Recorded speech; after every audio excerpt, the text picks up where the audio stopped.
today, the only reason for a person or any investor not to invest is not knowing about Pagent. If you know about Pagent and you're not investing, believe me, you're not going to be part of the future, and you're not seeing what's coming.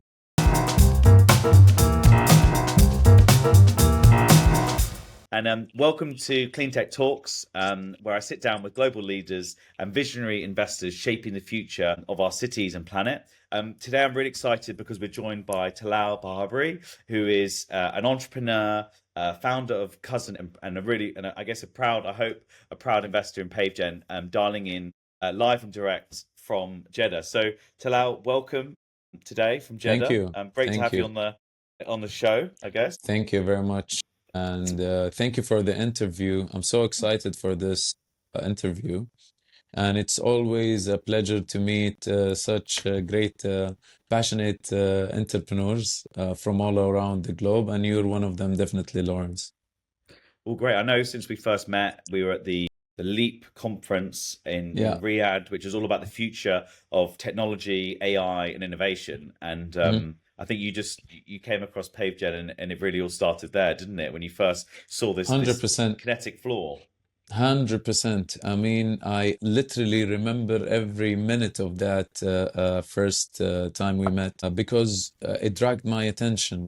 The way that you translated that footstep into clean energy was amazing. Since the time I tried it, I got the idea and I got hooked and got in love with what you did. So thank you. Thank you for that creative solution, definitely.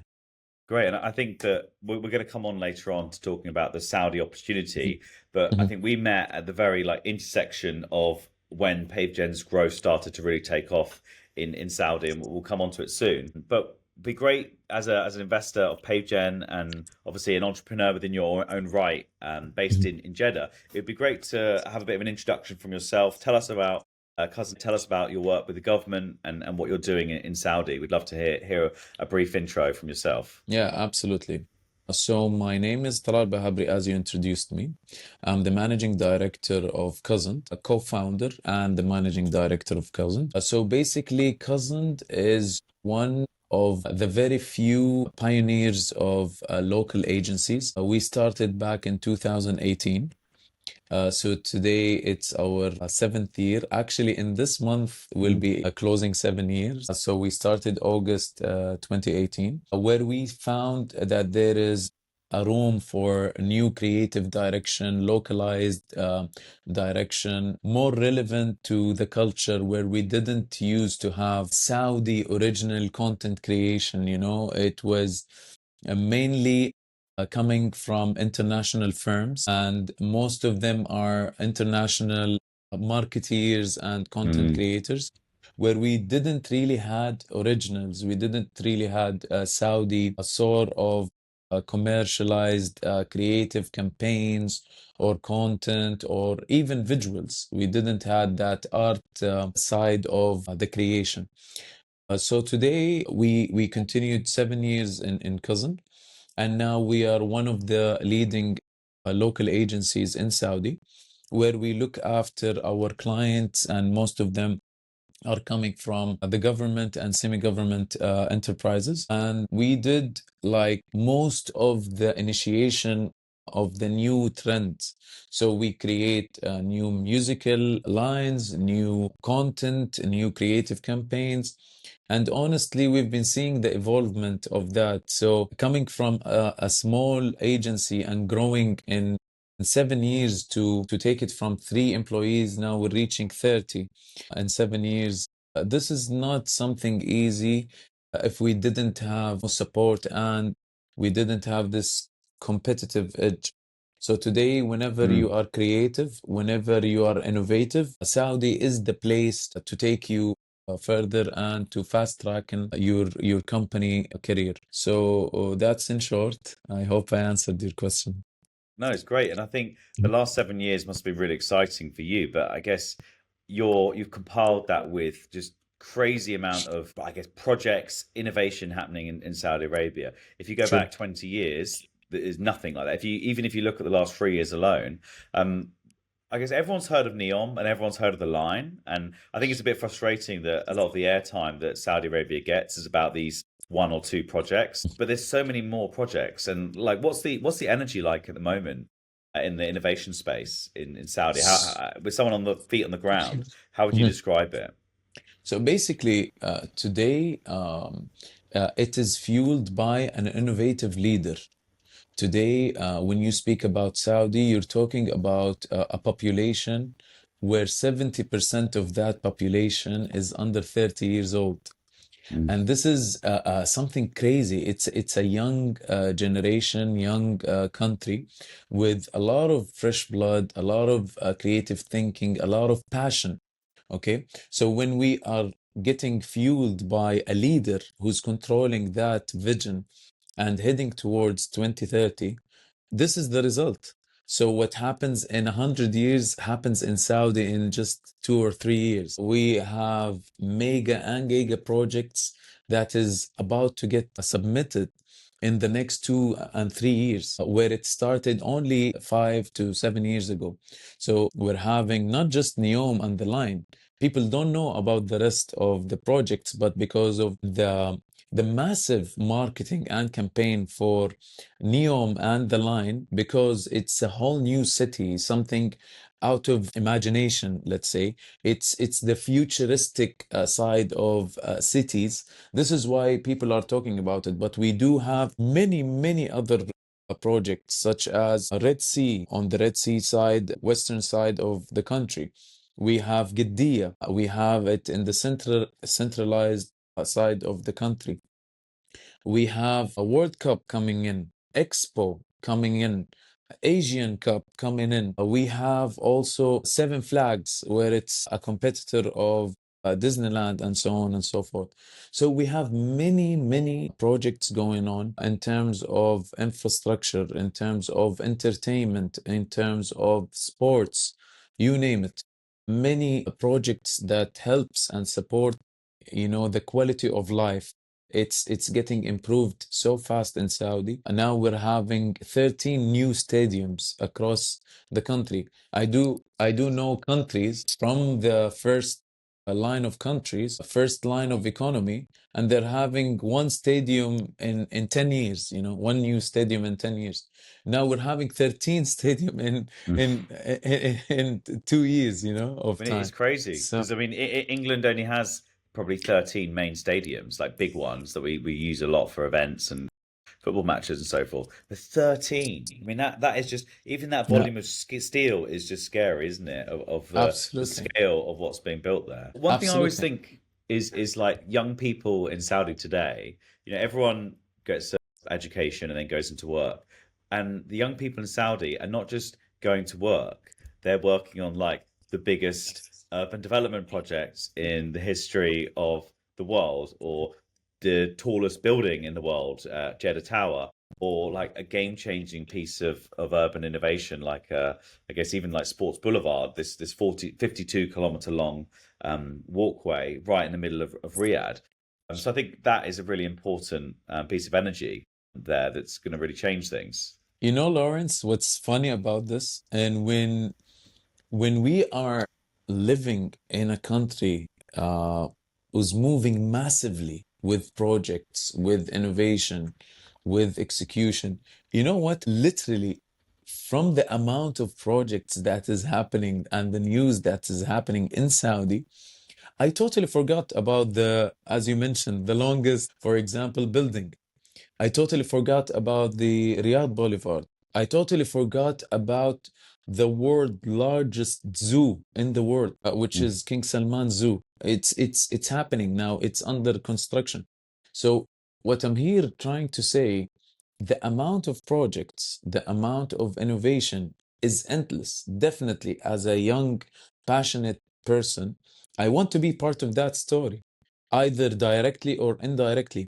I'm 100% sure that this country is not just attractive for us as locals. No, but even for any passionate person, this is the place to be, or to write his own story. So he wants to be part of that change in the world. So if change is happening, whoever is successful and innovative, they want to be part of this journey. I'm 100%. And 100% sure. it and even looking at Kidia, you mentioned earlier. So Mm, Kidia is going to be this emerging capital for entertainment, sport, culture, and I love it because it's all about the power of play. So they're yeah. in a way trying to make the equivalent of a Las Vegas crossed with this kind of big child friendly entertainment Yeah. space. And the scale of Kidia alone, I think, is going to be really game changing. And I think maybe one thing along that is I know the question people always ask is like, where are all these people going to come from? Because there's a lot of stuff being built. And I think Saudi Arabia's made a lot of big steps to bring more people to the country. I think if you go back a couple of years ago, it was always the big boxing matches were always in Saudi Arabia, and you always turn on TV and you're like, oh, it's in Saudi. One thing that I was impressed about is last month I was in Riyadh and we were filming all day, and in the evening I went to Sports Boulevard, and we obviously have a paved installation there. But I mean, have you seen it yet, Talal? Have you had a chance to check out PaveGen at Sports Boulevard? Honestly, I've seen it from the videos you've posted Oh, on you haven't been Instagram, not. and no, it's not because of the project. The project is so interesting, and I can't wait to see it. But honestly, I haven't visited Riyadh a lot because I live in another city. However, whenever I visit, I have a couple of meetings back to back and Mm, fully loaded schedule. So I don't have this fun part of my day. But hopefully, I will visit definitely soon, within soon. this year. Or maybe I'll be able to show you. But last time I was there, Yeah. I went back in the evening after we'd been filming, and I think I got there about Mm. 9 o'clock, and I went around and I rented a bike and I just Yeah. rode as far as I could along Wow. Sports Boulevard, Wow. and then I got to Diriyah, and I'm going through these beautiful, and I'm trying to visualize it for you because Diriyah is one of the another mega project that's there, and I'm 100%. going along, the road, and on my right I saw some cranes, and there was like 50 cranes going absolutely like full work mode, 110%. Then there was 1,000 kind of like excavators with this kind of pointy bit that's excavating the ground, Yeah. and they were all just working non-stop. I couldn't believe it, and I carried on going through the windy roads of Diriyah, and it's like I describe it as like a beautiful residential area with like ancient kind of boulders and different gardens along the way. And then there was all these resorts on the side that just looked like super relaxing, kind of like the Wadi style kind of like cafes, people eating outside. And it was a beautiful experience. I think I ended up cycling till about 1:30 in the morning, getting lost and then having to return back. But the good thing is people were all still out, like kids Yeah. were still running Yeah. around. And in the Correct. UK, cycling at 1:30 is rather late, but I loved the feeling of the place and the energy that was there and the beautiful places I found. Look, again, going back, sorry to interrupt, but going back, this what makes us special. Again, when you see kids at 9 p.m. and 10 p.m. still playing and going out, because our weather is different than any place in the world. Having a 40 degrees or 50 degrees Celsius, it does not allow you to have sports. You cannot wake up and enjoy running on a 40 or 50 degrees Celsius. So our sports starts from sunset. So that's the thing. This is how different we are because after sunset, with the climate of Saudi, it is acceptable to have, outdoor sports. So today, this is again part of being different, being special. And today we're on summer, so they don't really have schools and commitments in the morning. So I'm not surprised that you saw it from the construction side, where we're having a 24 hours constructions and projects and so on, as again His Royal Highness said that today we are back of 30 years. We are behind of 30 years versus first line countries. We need to double it up so we can become ahead of everyone in the globe. So we need to double up our speed. We need to double up our effort, not just double, triple, four times, five times the effort that any other country is putting, so we can eliminate the gap between us and the rest of the world. Mm. So today we're seeing this. Actually, we're seeing this, and I'm telling you, we have a very nice case study next to us, which is Dubai. And I believe that Dubai influenced us big time. they made us raise up the bar, you know. We are competing now with Dubai in many things. We are ahead of Dubai in many things. For instance, governmental and safety and cybersecurity. So today we are ahead of the market as well, and we are ahead of well-developed countries in some areas. And I'm 100% sure that we have our own identity. We're not going to go similar or exactly like Dubai, but we are doing it with our own way, but we will reach even further. And I think the interesting difference between Dubai is like when you go to Dubai, there's so few Emirati as a percentage of the population. It's a truly like it's crazy international mixing pot. But I guess the great thing about Saudi is you have such a big population internally that it maybe like the culture can stay a bit more intact because it's quite easy to walk through Dubai Mall and forget what Mm. country you're in because there's people from there's lots of English, as you know, lots of Yeah. Americans, Europeans. Maybe that will have a different effect, or maybe developing in a slightly better way than kind of being a free for all like Dubai is. Well, definitely, this is the penalty of having economical cities within the countries. For instance, if I go to London, I won't feel I'm in a British city. But when I go to, for instance, Liverpool or Manchester, it increases. If I go to Brighton, it increases. If I go to any other British cities, it increases. I feel more the Mm. culture than being on an international city. So that's the penalty of being now Riyadh, by the way, if you take Saudi as Saudi, we're still having a lot of Saudis everywhere. But when you go specifically to Riyadh, the percentages are getting different now. The Mm. diversity is coming. So this is, I believe this is the penalty of having economical cities within countries. Yeah, no, it's really, really interesting. What I'm just trying to, what is the current population of, is it Saudi? So in Riyadh Saudi is, is almost 8 million people. So it's yeah, just under London. So just a couple of million less than London. But overall, the population is growing fairly fast, isn't it, in Saudi itself? 100%. Now I think we've reached to 33 million, where it's 50% Saudis and 50% non-Saudis, which Mm. tells you a lot about, the diversifying culture. It tells you a lot about the projects that's happening because you cannot build a city all by locals. You need to have experts from different side of the world. You need to have workers from different side of the world, and so on and so forth. So Mm. today the population is growing, yet we are extremely open to different cultures and different beliefs and different societies. So yeah, Mm. I believe we're heading towards the right direction.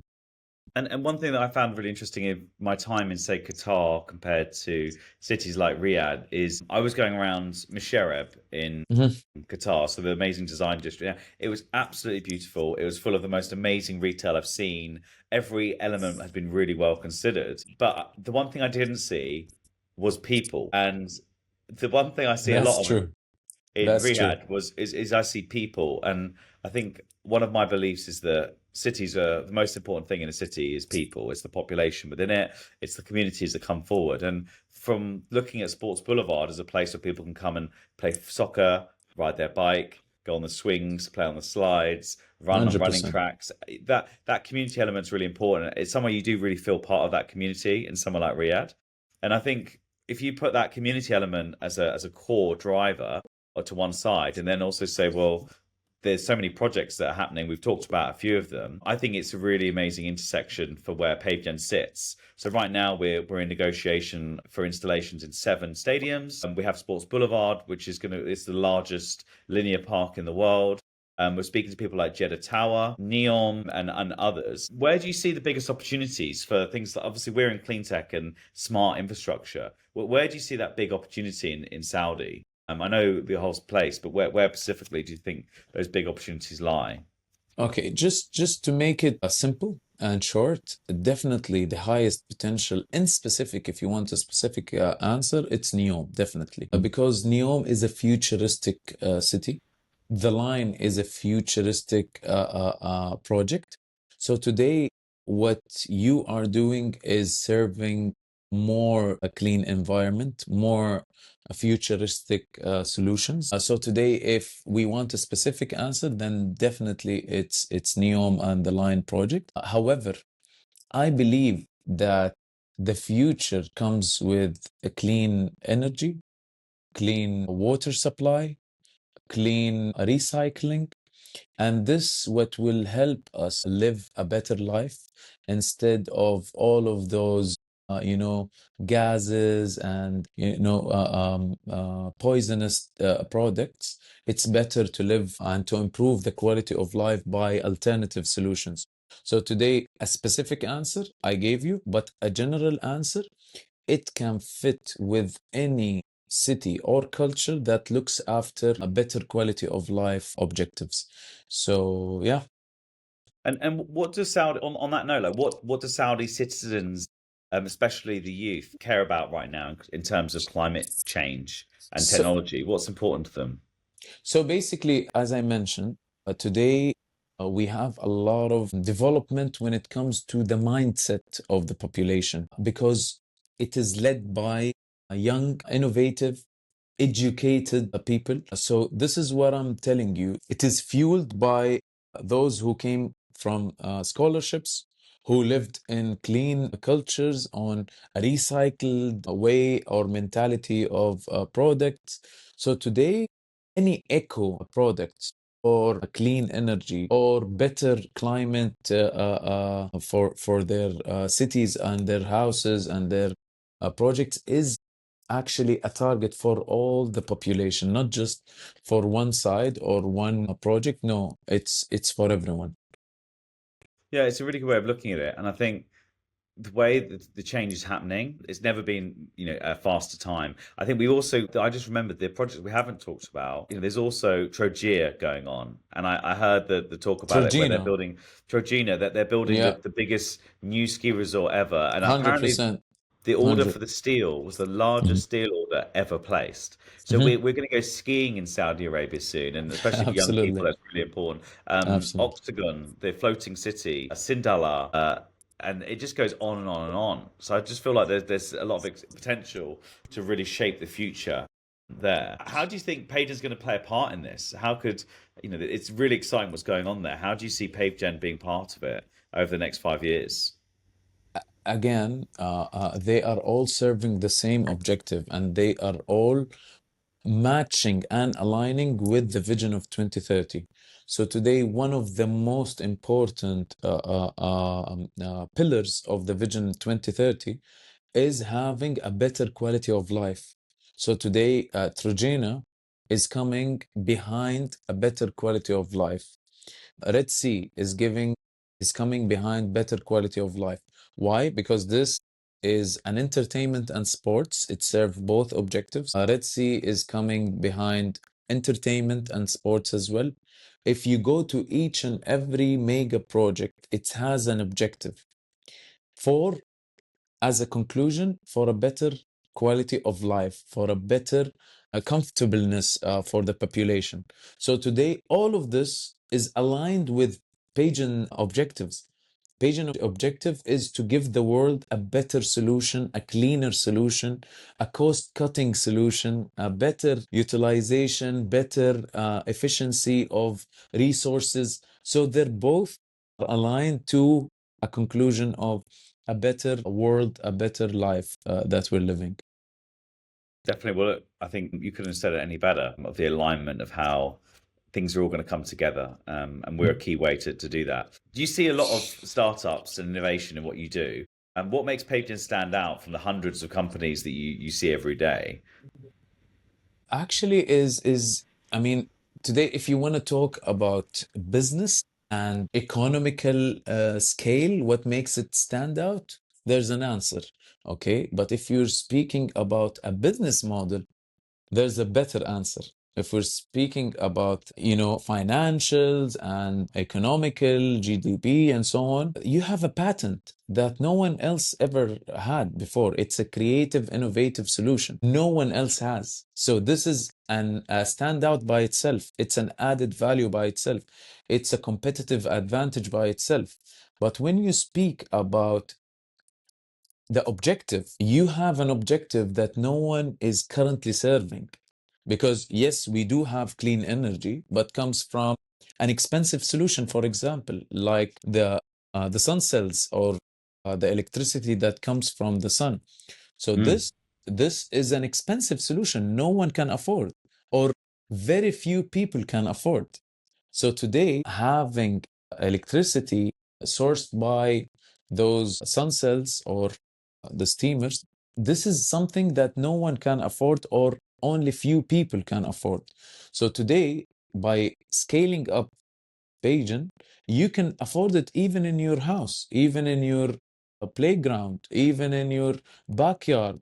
So today, when you speak about alternative solution, easy to implement, more efficient, easier to install. Okay, it does not get harmed and it's not so sensitive with climate changes or weather changes or rains or anything. So today, from both angles, I believe that Pagen is a unique company. It saves a lot of time and plans for investors because it's an attractive model. You don't have to be clever to invest in Pagen. It's the future and it's clearly the future. You don't have to think about it twice because you have a patent. You have a competitive advantage. No one can compete with you. So today, it's just a matter of having the right funds, right scalability, and I believe the entire world can benefit from Pageant. Oh, that's it. Amazing. I totally agree with you. I think right now we've seen with the we're ready for scale. We've got the IP in place, as you said. We're ready to set up our regional offices. So we're going to be building our office in Jeddah or Riyadh. That'll be happening soon. And like the product is proven, it now works anywhere around the world, the hottest environments to the coldest environments. We've got a data solution that will be bringing AI into PaveGen, and then also the new solar PaveGen. So we realized that from our time in Saudi is that not people don't walk around at midday. So what about if we could generate energy from the sun at midday, and then at midnight when everyone's still running around, we can then use that power too. Mhm. So I guess we launched the round about 2 weeks ago on Crowdcube, a little bit over 2 weeks ago. And also simply, sorry to disturb, Yeah.